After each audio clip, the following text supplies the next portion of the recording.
I get out like this, I don't want to spend the whole time just messing around. So you asked about the waves, all right?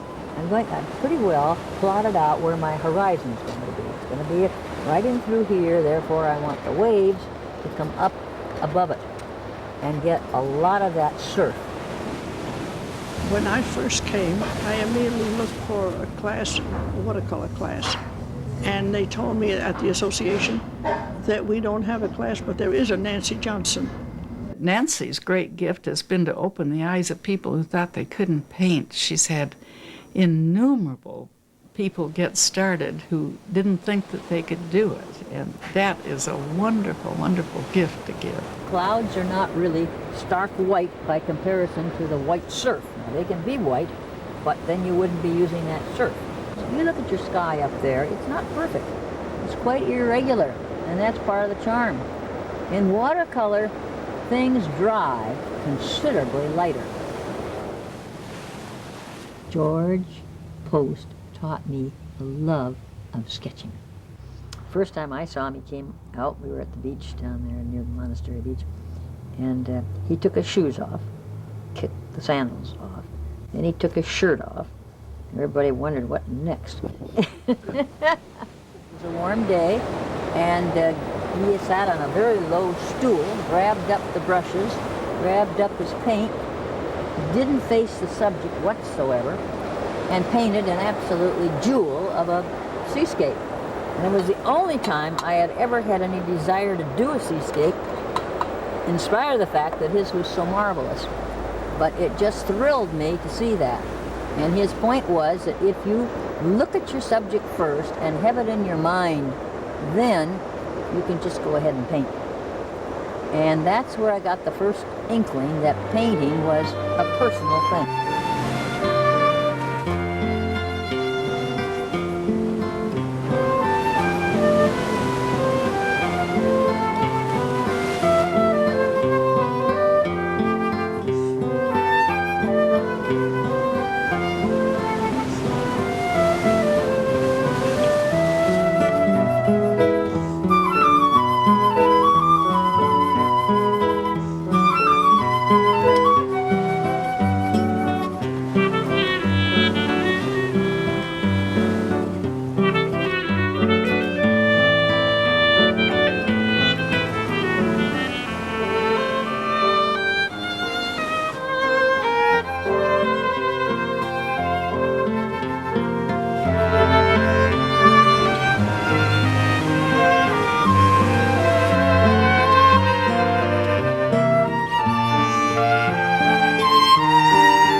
I think if you take a look at the artist explorers who came to the Monterey Peninsula in the 18th and 19th century, all of them were in the service of their various navies.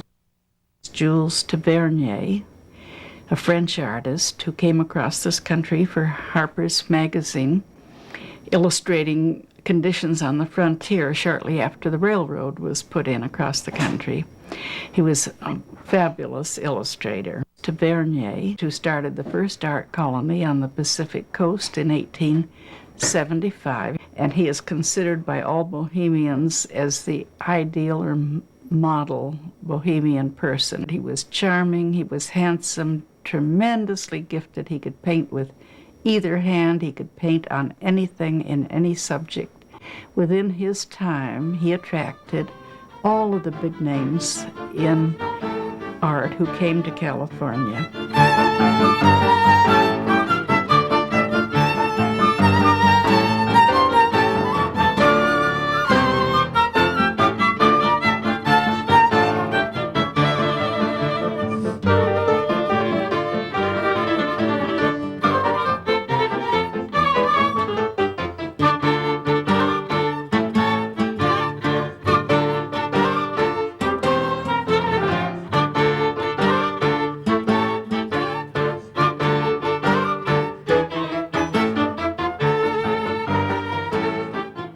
Charles Rollo Peters, had been a student of Tavernier. After him, skipping another 20 years, you have Armin Hansen, who again had an art colony in Monterey. Unfortunately, Armin was only teaching it there for about 8 months. But I had those 8 months.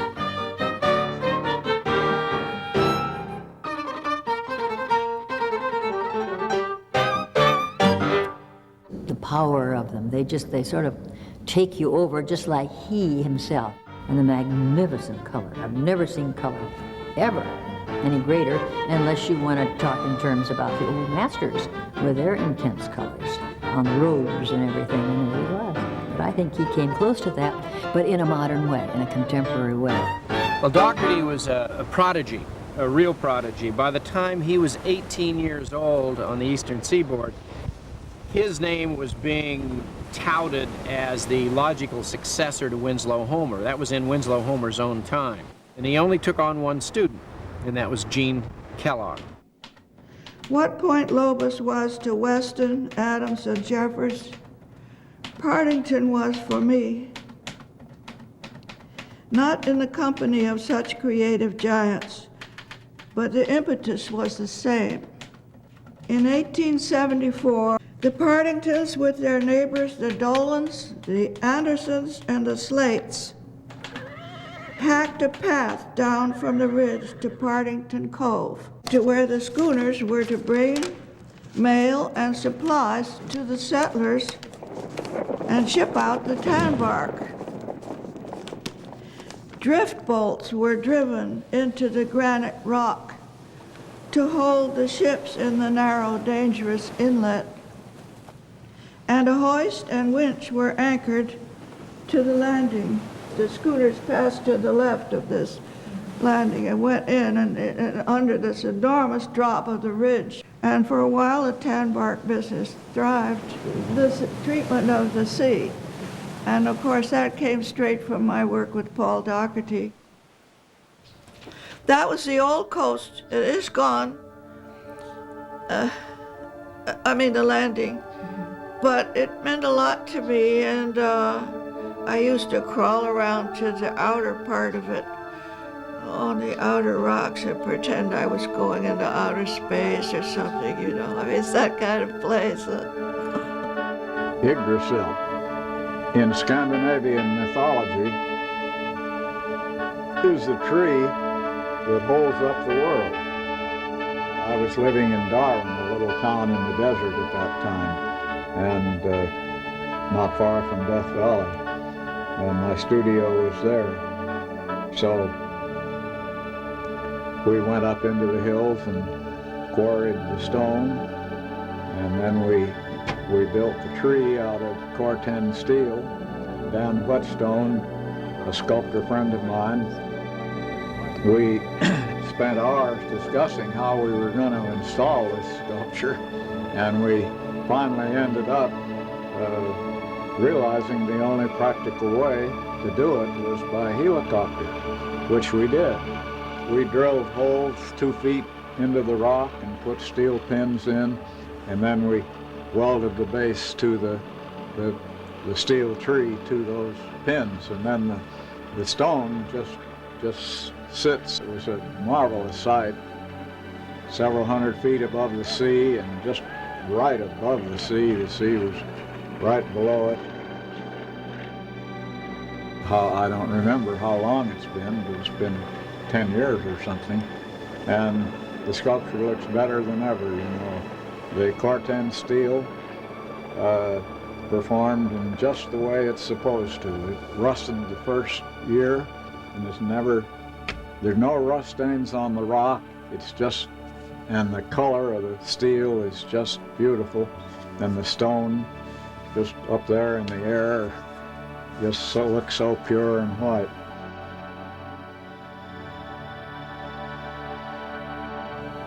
This piece is called High Tech Man, and it's supposed to suggest that technology transforms man in a way and makes it like himself, like itself. This is the last stage of the work on the sculpture, the polishing the marble after you've gotten carved the forms and all that you want. And this is a piece of hard felt, a felt pad and tin oxide that you use as a polishing compound. Gordon Newell is, for me, a man who has mastered form. I think he amazingly expressed freedom in a heavy material. A butterfly in granite, who ever heard of it? But that butterfly takes off, it floats. And he may do a marble butterfly, but it always is bigger than the material he's working with or the subject that he's studying. This butterfly is carved in granite that came from the Sierra Nevada mountains. It's a black granite called Academy black granite. And it's a very hard stone. As you see, it's been here, almost 30 years, and it's just as fresh as it was the day it was put in. I'm partial to granite. It appeals to the romantic side of my nature, I guess, the enduring quality of stone, and that much of the earth is formed of stone, of granite. The whole Sierra Nevada mountains, for instance, that stick up 14,000 feet, the geologists say they go 25 miles down into the earth, just granite. It's all been come up from out of the heart of the earth. I went by myself to his studio.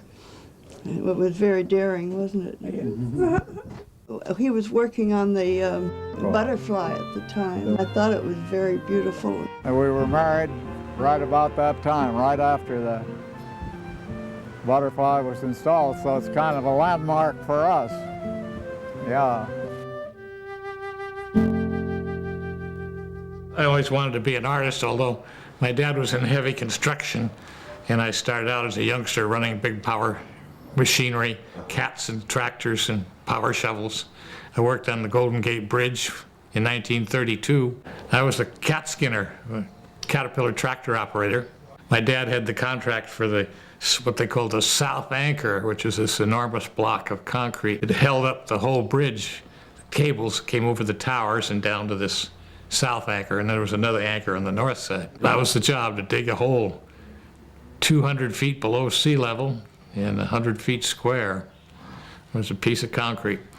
And we'd still be there, I think, if they hadn't finally decided to stop us, because the contract read that we had to go down to a solid rock in order to fasten this big concrete tube. But we never found any solid rock. It was all what they called soapstone. It looked like and felt like soap, greenish gray material that had actually been old mud flats that had been compressed over the millions of years. So they brought in powder men, and they cracked the whole ground underneath there in every direction as far as they could. Then they forced liquid concrete into the crevices, and there's an enormous ball under there which is holding up the bridge. Of course, the people from Stanford and Berkeley, the earthquake men, all claimed that it would never stand up, but it's still there. Bruce came in 34. He had known Gene at Berkeley. They'd worked on productions together, I guess, at Little Theater. He was the editor of the Pelican there. It was the bottom of the Depression, 1934. And of course, there were no work and no jobs. Then we came down here on our honeymoon. And it was such a beautiful place. We've been here ever since.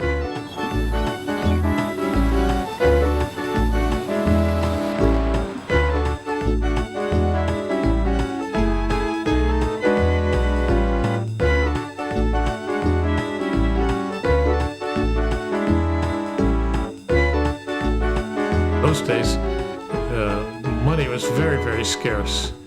And I made $200, which was nowadays like $50,000, I presume. So we put the $200 in the bank, and we financed a 2-year honeymoon on that $200.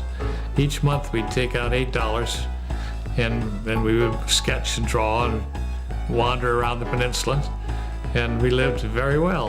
In fact, we were considered the local capitalists on $8 a month.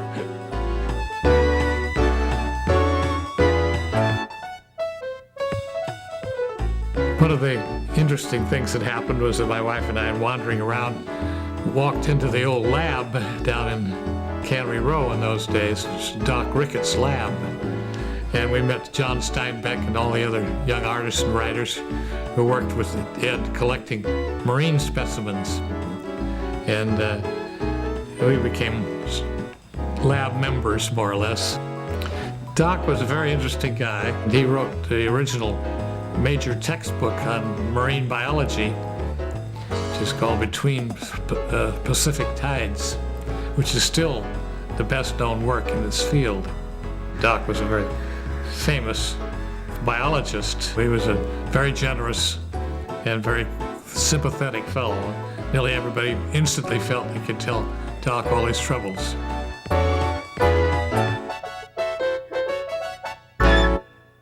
When the sardines came in the boats, they had to can them right then. They couldn't hold off. If they did, they went sour, and they had to turn them over to the reduction plants.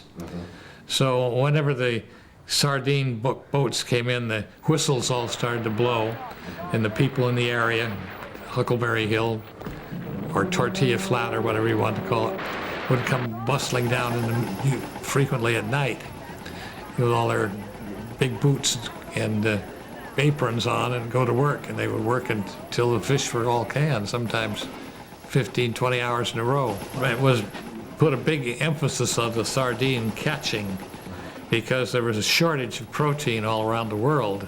By the end of the war, just as Ed Ricketts told them and warned them that they would fish the sardines out, the sardines disappeared. And all the big canneries were empty, ghost town. The sardines disappeared, and the emphasis became catching tourists instead of sardines. In '49, during the centennial of the gold rush, he was made the artist in residence for the city of Monterey. I think that's a title he still holds.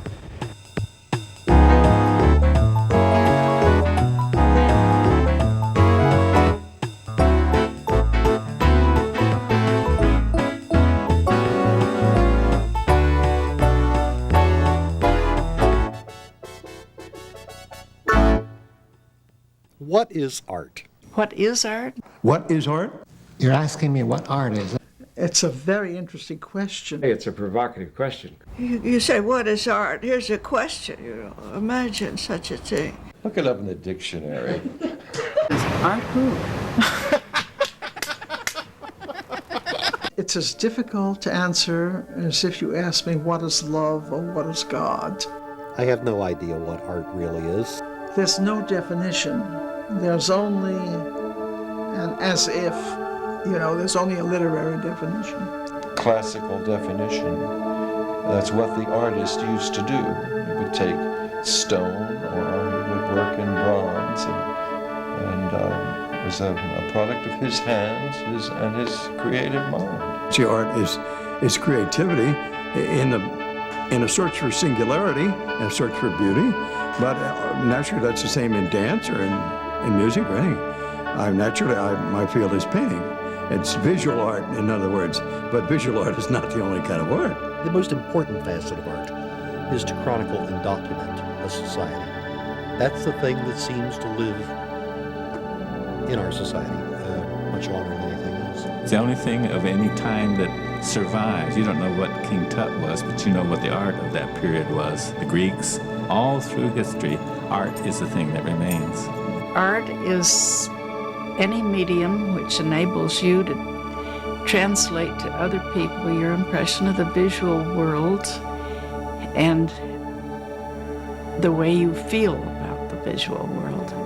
Art is something within yourself. It's a feeling that you're enjoying yourself so much. Art is, I think, within. You can't divorce art from living. It's just a way of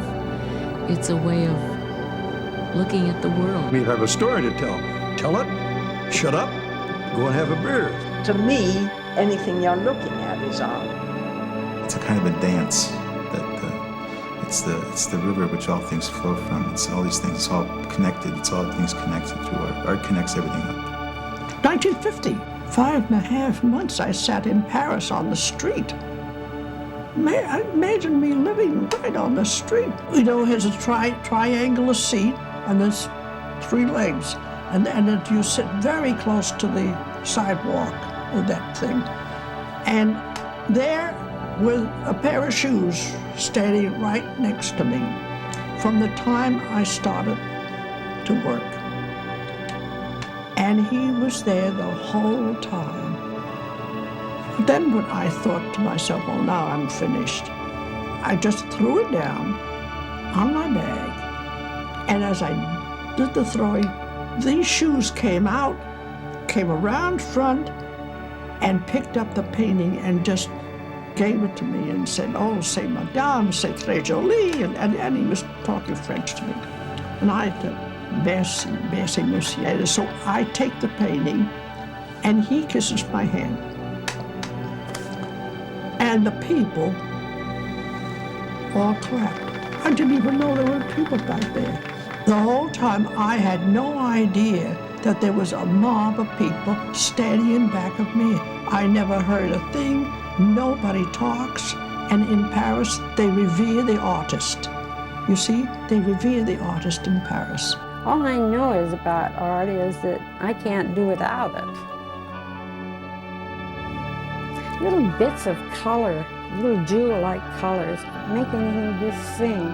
And if you have something white, you put something dark alongside of it. See how something happens around these areas.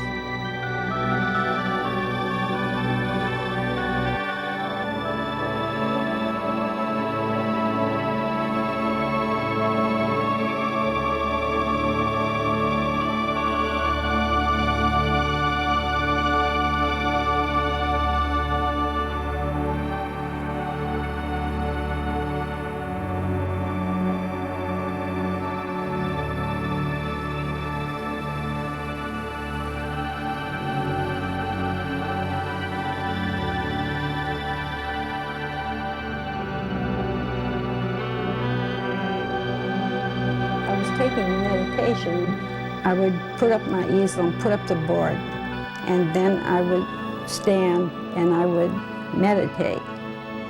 And then when I was through meditating, then I would go into painting.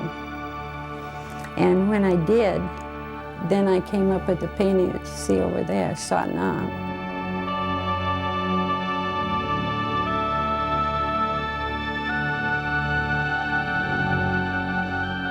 Basically, in the Signal Corps, I was in the engineering part of it,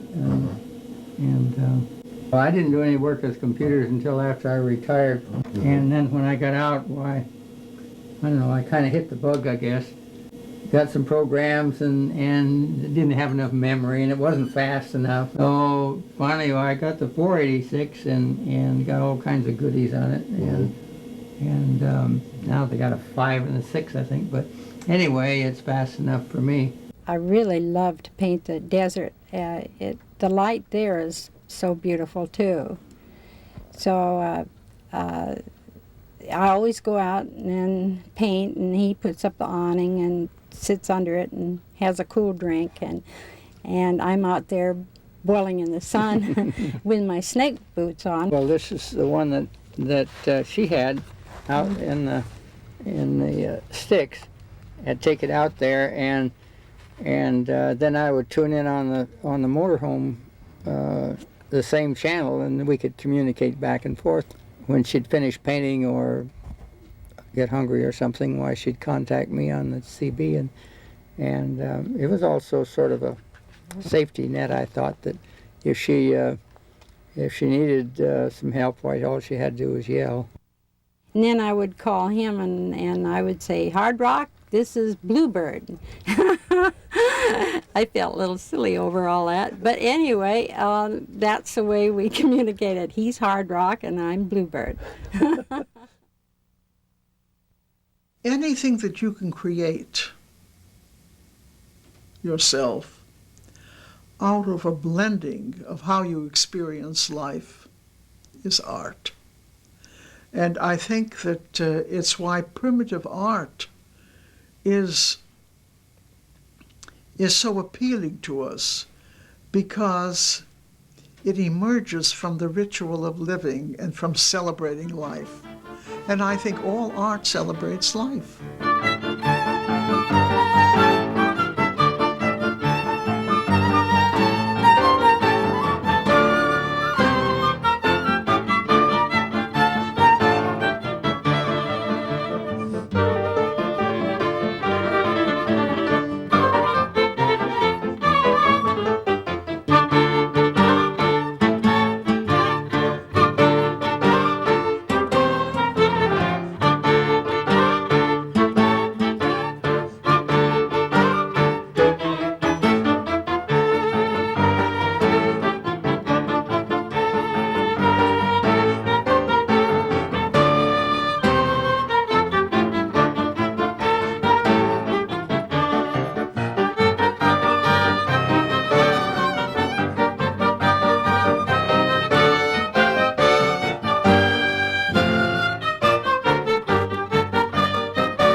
I was just born an artist. I came out of the womb sketching. I didn't really have any training, but I always knew that I was going to be an artist.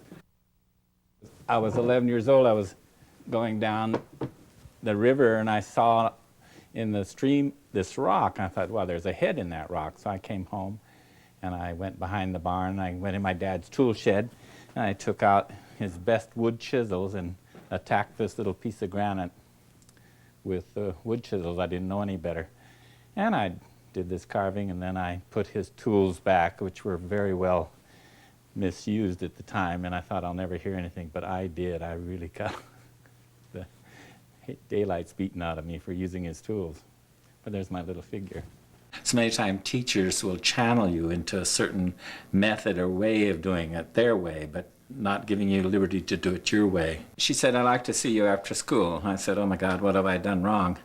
And I went after school and she said to me, Emil, I see that you have talent and I don't want to spoil your talent, so I don't think I'll teach you. If you have any questions, I'll try to answer them, but you just do your thing. When I graduated from high school, I was able to buy myself my first little Chevrolet coupe. I read in the Sunday Times that the governor was going to cut the ribbon at Bixby Creek and open Highway 1. I thought, oh, what a fun thing to do. And up north I came and I watched the governor cut the ribbon. And I just said to myself, then this is a magic place. And 10 years later, I bought my first land here.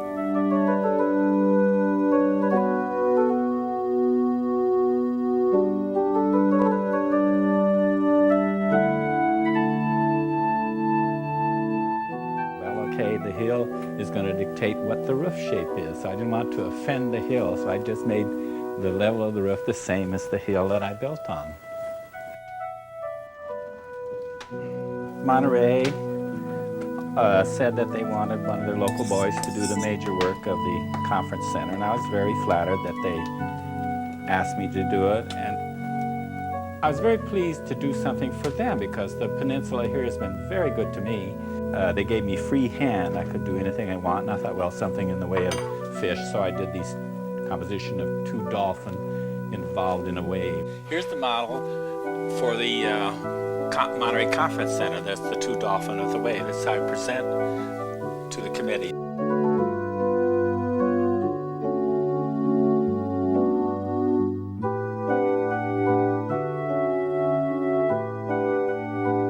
I just scaled it up from here. You can tell how it works. From a flat drawing, you never know. So that's just, this is the scale of a man. It shows how big it is. First I make a wax of the thing. It had armatures in it to hold the wax. And then I inlay all my rare woods over that. From a little kid building toys, I always liked to make things with little bits of pieces, and then I got turned on to epoxy in Germany, and it's really one of the miracle adhesives of our time. Sawdust is mixed with epoxy, that becomes the mortar. Epoxies are clear, which is not interesting. So I mix the sawdust with the epoxy and that becomes stronger than the wood. That's the matrix, that's the mortar.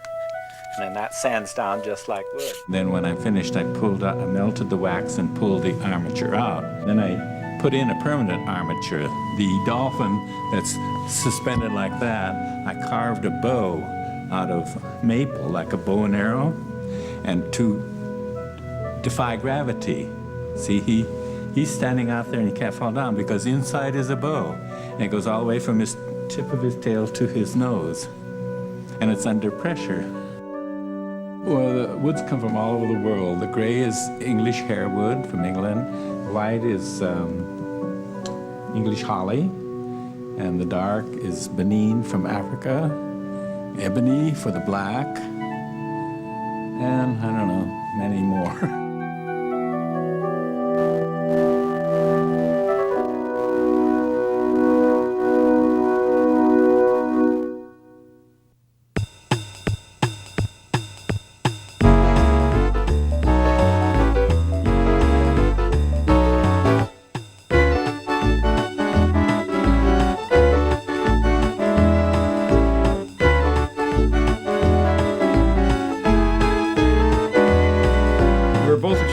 Art Institute in Los Angeles, and she worked in the library, and I was a janitor. We had working scholarships. In the life drawing class, she could really draw well, and I sat next to her to, not really knowing her, to watch her drawings, you know. You did? Maybe steal a little. I've told you this. I used to take her to lunch a lot. She never ate. She ate Twinkies and soda water. I took her to a spaghetti place. We had spare ribs and a pile of spaghetti. And she looked better within a few weeks. Well, after about a year and a half of that, we got married. Simple as that.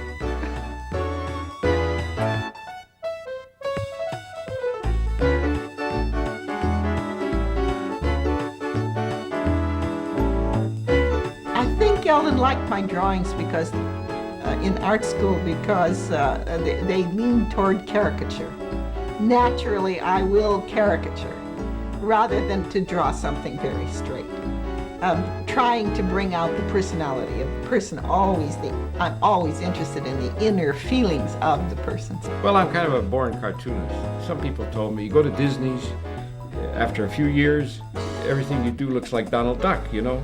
I didn't want, my style was so pure. Well, baloney. I learned more at Disney's, you know, and I still draw like me, but I didn't ever see myself staying there because at the end of the day, it's Walt Disney. When I finish my day, it's me. I sign it, and I'll rise or fall by that. Eldon had given me some ideas, some cartoon ideas. I make funny pictures with no lines. I have funny lines with no pictures. I said, well, I'll try. Coming up with ideas is the core of the job because after a while you know how to draw, but what to draw is the problem, and it has to be funny. And editors are hard to make laugh. Well, I did a little fashion work too for newspapers, Los Angeles newspapers. And then I finally quit that and started to paint. I was interested, as I said, in jockeys. I would go out to Hollywood Park with my father, and it all began. So I went into the stables. Nobody stopped me. Eddie Arcaro was such a star. He was so famous.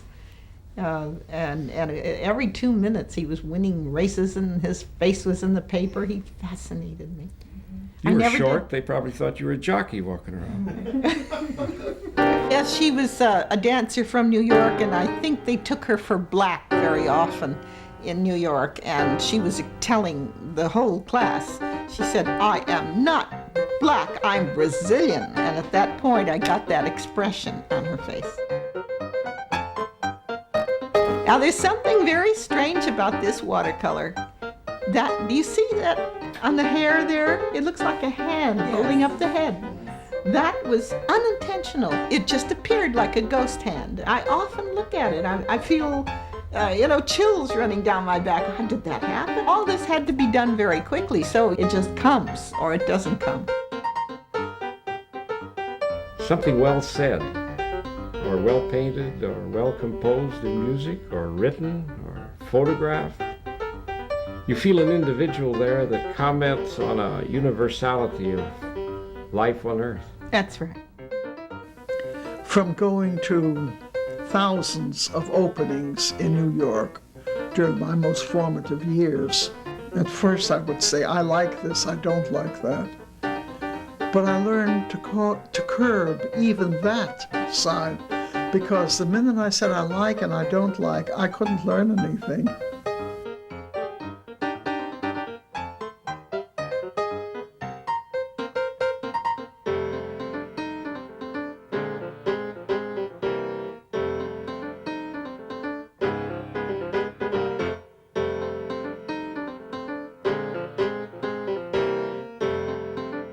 And you can begin to enjoy the aesthetic flow and delineation of space and light and space that somebody else sees. You may not want to buy it or own it, or you wouldn't want it personally in your own collection, but you can enjoy it. Art to me is saying what you want to say about the world artfully. There's no one answer in art. It's just people expressing themselves. But I'd hate to not be able to draw, because that is the best arrow in your quiver, We're both in agreement about that. If you can draw it, you can color it. You can learn to color. Of course, a real painter would say nuts to that. So all of the records we have of history are records left to us by the artists. But then in the 19th century came the camera and the photographers. And they did a much better job than the artists did in recording history. So in a sense, the artist became unnecessary because he no longer had a function. So he had to go inward for his material. So now we see abstraction as a principal key, because this is an inner light, that art is in and of itself an expression of emotion. Really, when you talk abstract, you're talking the same thing as representational painting, except you are leaving out the reality. The painting is still there. Another picture of what's happening. People don't want to look at the truth.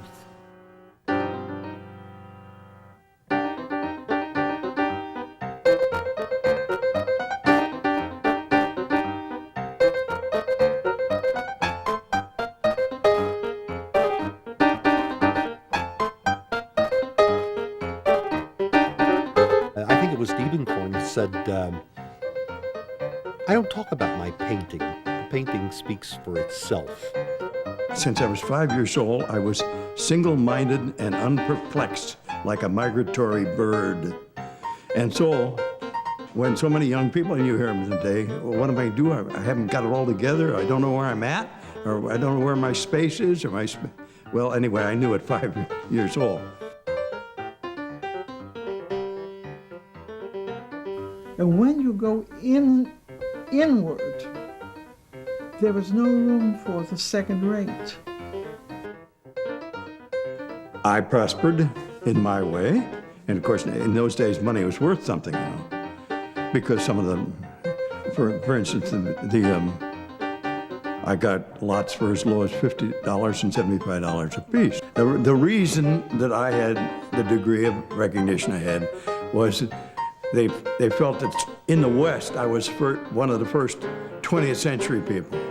Of course, this is way back, you see. And now I've lived almost the whole 20th century. I don't know if I live any longer. I don't know whether I'll make it aesthetically into the 21st century. I also was an athlete and a boxer in college, and so I always felt that I could either run or beat my way out of a situation. And now, heavens, These kids on skateboards or a bicycle, they can knock me over easily on that. I can't even jump out of the way. I was high and mighty then.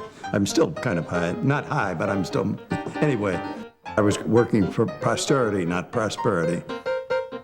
And I would say that the greatest art, like poetry, always contains some of the profound experiences of life, and that's why it's like poetry. It's always tragic. Because only when you're willing to tap into the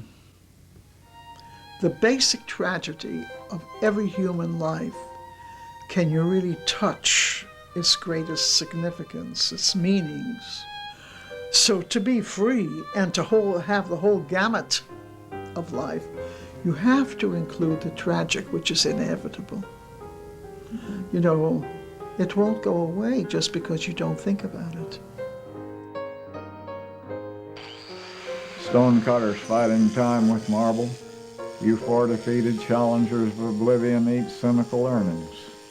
Knowing rock splits, records fall down, and the square-limbed Roman letters wear in the rain, scale in the thaws. And the poet as well builds this monument mockingly, for the blithe earth shall die, and the brave sun die blind, his heart blackening. Yet stones have stood for 1,000 years, and pained thoughts found the honey piece in old poems. I don't know where I got the nerve to illustrate a Jeffers poem.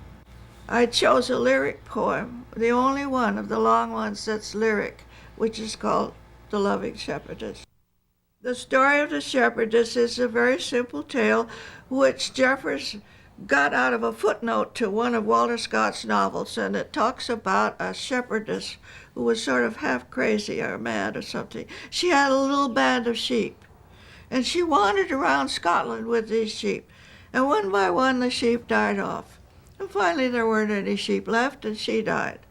Simple.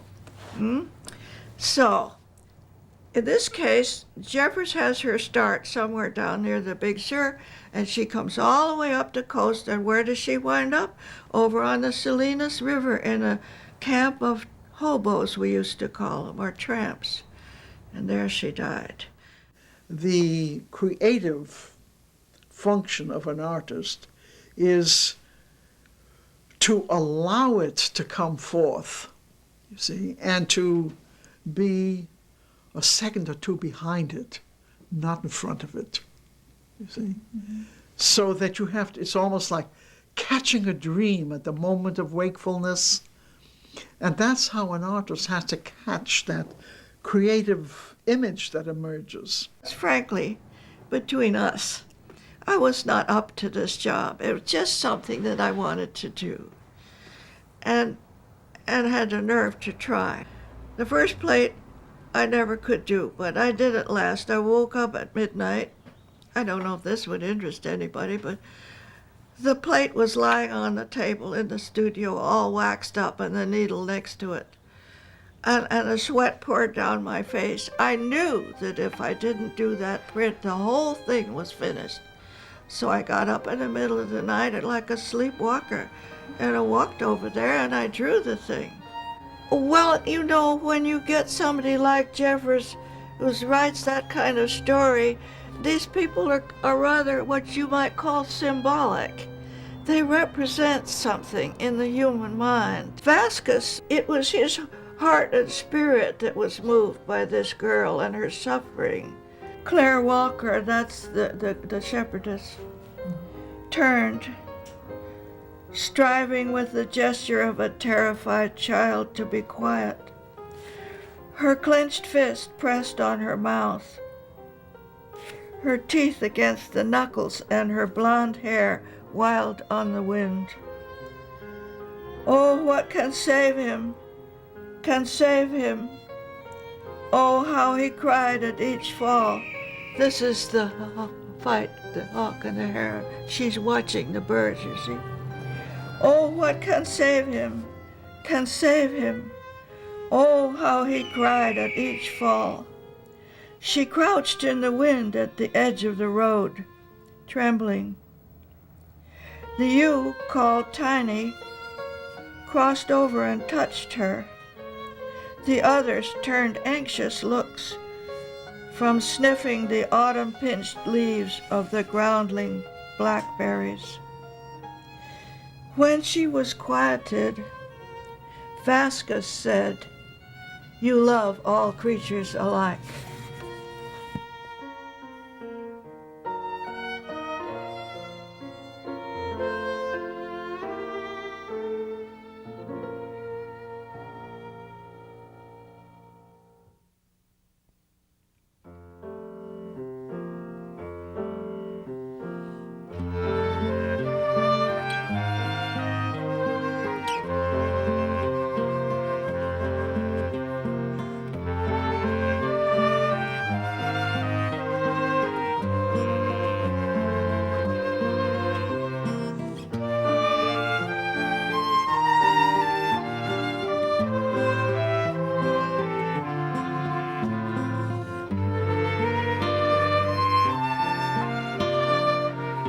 I am the oak tree on the hill, the breaking wave on the rock.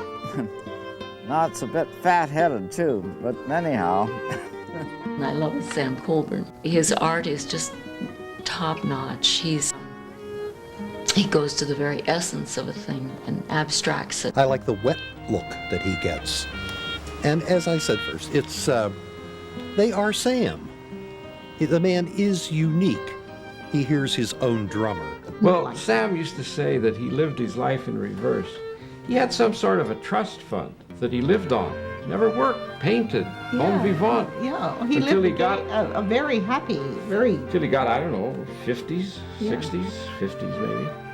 And all of a sudden there was no more, and he had to go to work. I'm the only person they'll know who saw Buffalo Bill. He was laid out in state there, so we went by his coffin, and I must say, he looked great. The Boltons had a brewery in Troy, New York. They confected a lot of beer there over a period of years. And one of them was Uncle Crumby Bolton, who was standing on a platform overlooking a vat of boiling malt when he grew faint and fell in. So that was the end of Uncle Crumby. I called him the hat that drives. Right. I think I said that. That's right.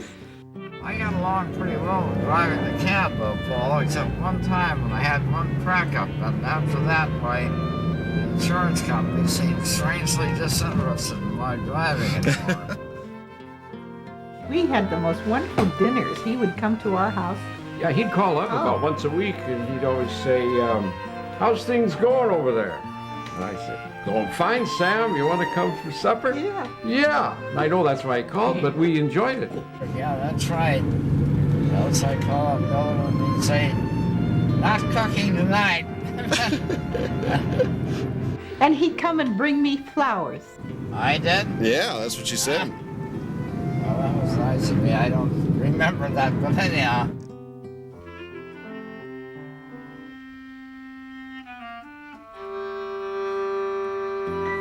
I was not a married man until age 45 when I married a very beautiful woman who had 2 children already.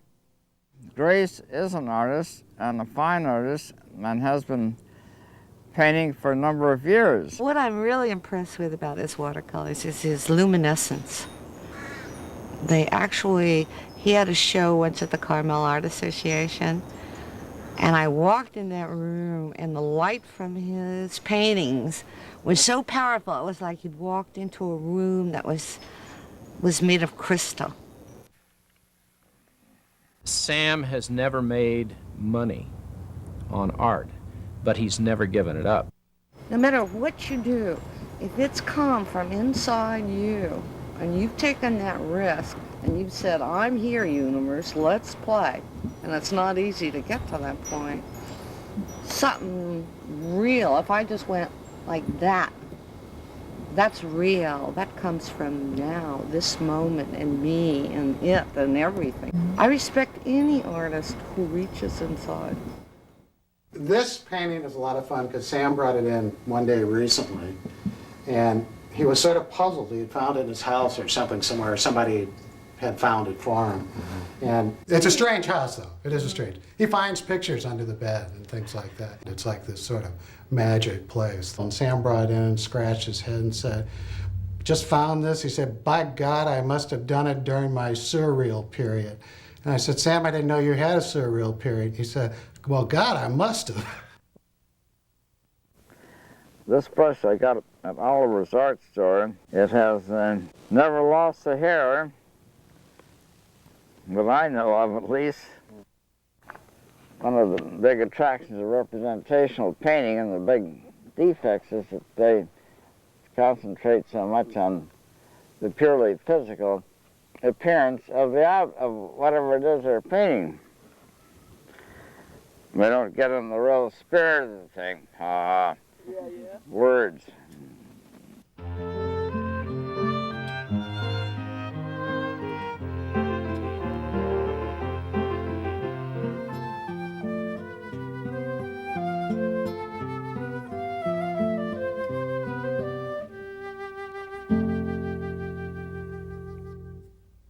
But every time I run into Sam, he refers to me as, hi there, young fella. Hi there, young fella. Parents always want to choose an area where success is recognized with money. For a child to choose to be a writer or a poet or a painter or a sculptor or a musician is, from the parents' point of view, to be self-destructive. Well, my parents were all, both sides of the family were farmers, dairy and wheat and all that. But my father always said, you can always come to the ranch. He didn't really know what cartooning was. He said, go, try it. You can always come back here, which was wonderful. Most parents are worried about living for their children, is to say, if you wanted to be an artist, go to college and get an art degree so that you could teach it. But cows and wheat never appealed to me, so that was like a threat. Pop, you're wonderful. I'll do my best. If you have the conviction and you have the desire and the guts to do it, it's your life. You do it. And don't let anyone ever stand in your way. Some artists that I know just do their art. Some artists do some teaching and do their art. Some artists are cab drivers or waitresses or whatever and do their art. So that if you need to make art, and usually the true artist is one that really needs to make art in some way, you'll find a way to do that. One has to put oneself in a state of grace with chance. That is my last word. I'd say that if you're interested in art, the best world for you is to just do what you're doing, is keep painting. And whether you go to school or not, if you keep painting, you'll be an artist.